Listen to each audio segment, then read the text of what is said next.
class 11th.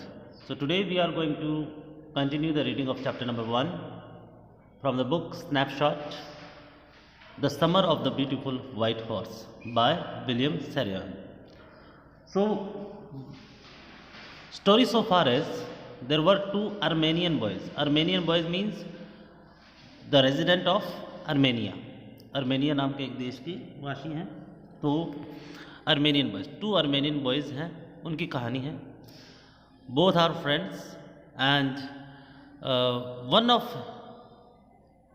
of the boy has a strong desire of riding a beautiful white horse. So we have reached at the story point where one of the boy brought a white horse in front of second boy's house. So it was like a dream come true. So let's start the reading from here.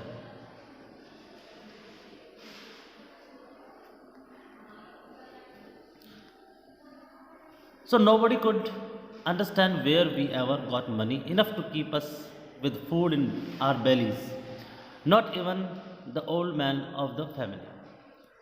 So यहाँ पर ये जो lines हैं, ये lines उनकी गरीबी को दर्शा रही है कि उन्हें कभी ध्यान ही नहीं था कि उनके पास पैसे कब आए थे, और उनके पास कभी पैसे थे भी नहीं थे, और उनके पास कभी इतने पैसे होंगे या नहीं होंगे जो कि उनकी बेलीज होती है. बेलीज मतलब पेट, उनके पेट को भर पाए इतना पैसा भी उनके पास नहीं है, और होगा कि नहीं होगा ये भी नहीं. और उनके जो ओल्ड मैन है, यानी यहाँ तक कि उनके बुज़ुर्ग भी इस बात पर विश्वास नहीं करते कि उनको खाने के लिए भी पैसा मिल पाएगा या नहीं मिल पाएगा. So they had no means of earning, उनके पास किसी तरह का कोई भी अर्निंग सोर्स नहीं था. सो ये इनके साथ एक दुख भरी बात थी. Most important of all, though we were famous for honesty. लेकिन अर्मेनिया के लोग स्पेशली जाने जाते हैं ऑनेस्टी के लिए. सो कहते हैं कि इतनी गरीबी होने के बावजूद भी हमारे अंदर जो क्वालिटी थी, हमारा जो हॉलमार्क था, वो क्या है? हमारी ईमानदारी. यानी इतनी गरीबी में रहने के बाद भी ईमानदारी को उन्होंने नहीं छोड़ा था. We had been famous for our honesty for something like 11 centuries, even when we had been the wealthiest family in what we liked to think was the world. So अब यहाँ देखेंगे 11th century, एक century 100 साल, यानी 1100 साल, यानी 1100वीं सदी में भी हम इतना ही अपनी ईमानदारी के लिए फेमस थे. हालांकि वो बता रहे हैं कि 1100वीं सदी में हम सबसे ज़्यादा अमीर फैमिली में से एक हुआ करते थे, और हम ऐसा ही सोचते थे अपने पूरे दुनिया के लिए. We were proud first, honest next, and after that we believed in right and wrong.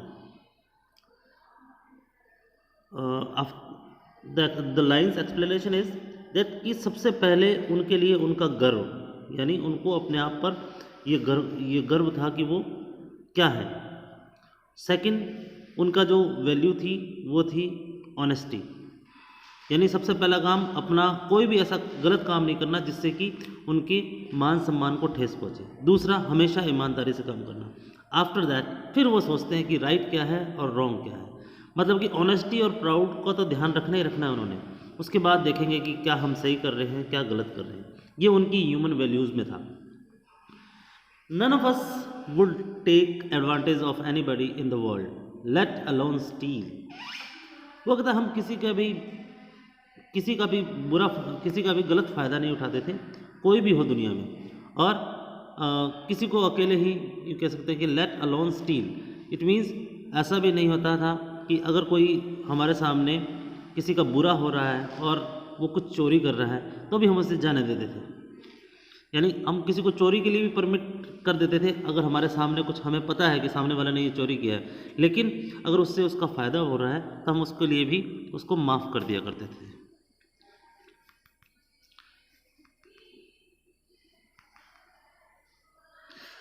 Consequently, even though I could see the horse so magnificent even though I could smell it, so lovely. Even though I could hear it breathing, so exciting. I couldn't believe the horse had anything to do with my cousin Murad, or with me, or with any of the other members of our family, asleep or awake, because I knew my cousin Murad couldn't have bought the horse, and if he couldn't have bought it, he must have stolen it, and I refused to believe he had stolen it. अब जैसा कि अभी हमने जो वर्णन किया था जो पिछले पैराग्राफ्स में, वो ये था कि उनकी ईमानदारी और उनके गर्व के बारे में, यानी वो अपने मान सम्मान को ठेस नहीं होने देते। अब ये पैराग्राफ क्या कह रहा है, कॉन्सिक्वेंटली, इसके साथ साथ जो भी बातें हम जानते हैं इसके साथ साथ वो कहता है कि घोड़ा तो मुझे सामने दिख रहा था, मैग्निफिसेंट, यानी शानदार घोड़ा, इतना अच्छा घोड़ा कि मैं इसको दूर से ही स्मेल कर पा रहा हूँ, इतना सुंदर घोड़ा कि मैं उसे देखकर मतलब कि बहुत ज़्यादा एक्साइटेड हो रहा हूँ, और ये घोड़ा जीवित है, उसकी सांसों को सुन पा रहा हूँ मैं, इतना एक्साइटिंग लग रहा है मुझे, लेकिन अभी भी मुझे विश्वास नहीं हो रहा कि वो घोड़ा है। क्यों? क्योंकि उससे ध्यान था कि उसका जो कज़िन है मुराद, वो भी तो उसी की तरह था, मतलब कि गरीब, और इस बात पर any of other member of our family, और हमारे में से पूरी फैमिली में से कोई भी ऐसा नहीं था, चाहे वो अस्लीप हो, चाहे वो अवेक हो, चाहे वो सोया हुआ हो, चाहे वो जागा हुआ हो, क्योंकि उन्हें पता था कि मुराद इसको खरीद तो नहीं सकता, couldn't have bought the horse, कि मुराद की खरीदने की तो औकात नहीं थी। अगर उसने खरीदा नहीं है तो हो सकता है उसने चुराया हो, he must have stolen it.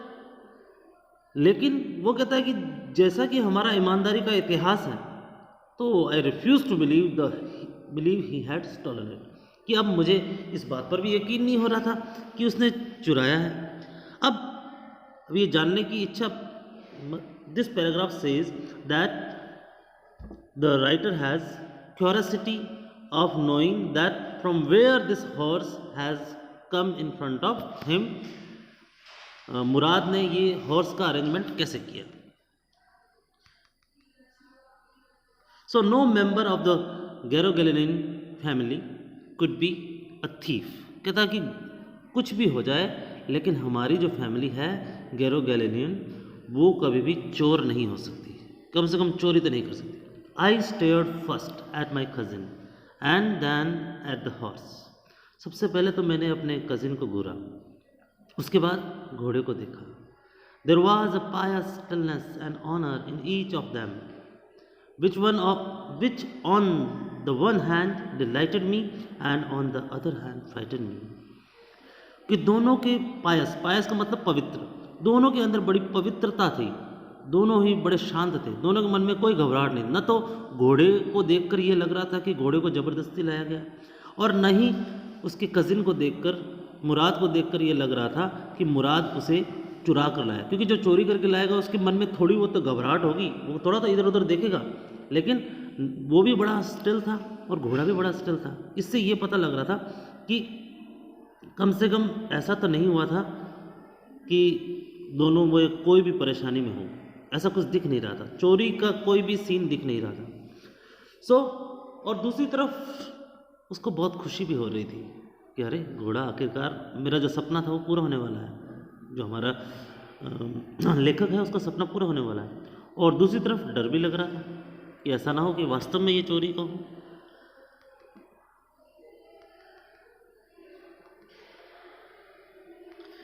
It was true then, हाँ डर लग रहा था, हाँ यकीन करना भी पड़ रहा था और हो भी नहीं रहा था।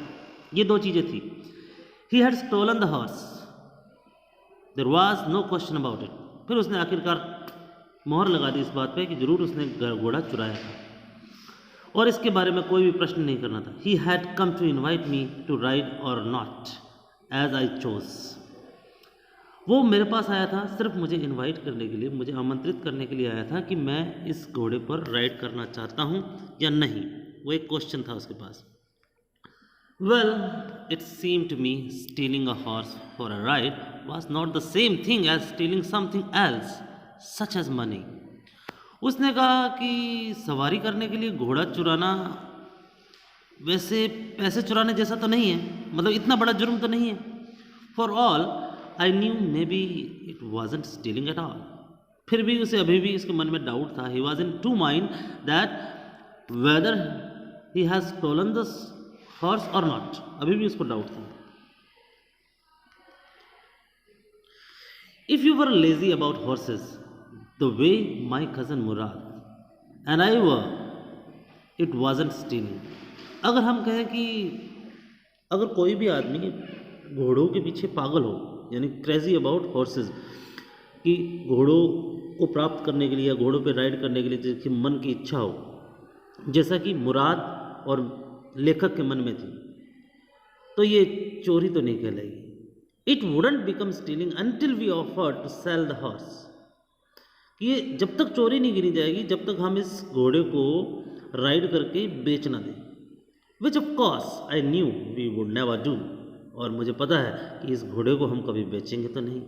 यानी जब तक वो कह रहा था कि चोरी का मतलब होता है पैसा लेना देना, जब हमने पैसा लेने लिया दिया नहीं, हमने सिर्फ राइड किया, तो ये चोरी तो नहीं होगी. अपने मन को समझा रहा है. Let me put on some clothes. चलो कुछ कपड़े पहन लेते हैं. आई सेड, मैंने कहा. All right, he said, but hurry. हाँ ठीक है, पहन लो जल्दी, लेकिन जल्दी करो. I leaped into my clothes. फटाफट उसने कपड़ों के अंदर अपने आप को डाला और आगे बढ़ गया. दैट ईयर, उस साल, we lived at the edge of town on Walnut Avenue. Walnut Avenue नाम की एक जगह है, वहाँ पर बिल्कुल किनारे पर, टाउन के किनारे पर है वो. और वहाँ का सीन बता रहे हैं, उस जहाँ वो रहते थे उस घर का सीन बता रहे हैं. बिहाइंड आवर हाउस, हमारे घर के पीछे, वाज द कंट्री, एक छोटा सा गांव था. कंट्री का मतलब यहाँ देश नहीं है, गांव. Vineyard, orchards, irrigation, ditches and country roads. और इसी तरह से गांव वाली सड़कें, पगडंडियाँ, और वहाँ ऑर्चर्ड्स यानी बहुत सारे बागान थे. वाइन यार्ड्स, बहुत सारी बेलें लगी हुई थी. बेलें जो होती हैं वाइन यार्ड्स का हम कह सकते हैं, जैसे अंगूर की बेलें और इस तरह की चीज़ें वहाँ पर लगे हुए थे, जिससे कि वो क्या थोड़ा बहुत लिक्विड फ्रूट जूस वगैरह वगैरह लेके आ सकते थे. So in less than 3 minutes we were on Olive Avenue. वो वॉलनट एवेन्यू से अब कहाँ पहुँच गए थे? ऑलिव एवेन्यू पहुँच गए थे. ये जगह का नाम है Olive Avenue. And then the horse began to trot. और उसके बाद जो घोड़ा था वो क्या करने लगा था? ट्रॉट. ट्रॉट का मतलब क्या होता है? Proceed at a pace faster than a walk. यानी वॉक से ज़्यादा थोड़ा सा तेज, थोड़ा सा टुक टुक करके चलने लगा था. Lifting each diagonal pair of legs. और जैसे कि आप देख रहे हैं इस फोटो में, किस तरीके से डायगोनल बनाते हुए यानी क्रॉस करते हुए ये अपने पैर को आगे की ओर बढ़ रहा है. The air was new and lovely to breathe. अब नई हवा हमारे सामने थी, ठंडी ठंडी हवा लग रही थी और बहुत ज़्यादा शानदार थी. This is all for today. Thank you very much.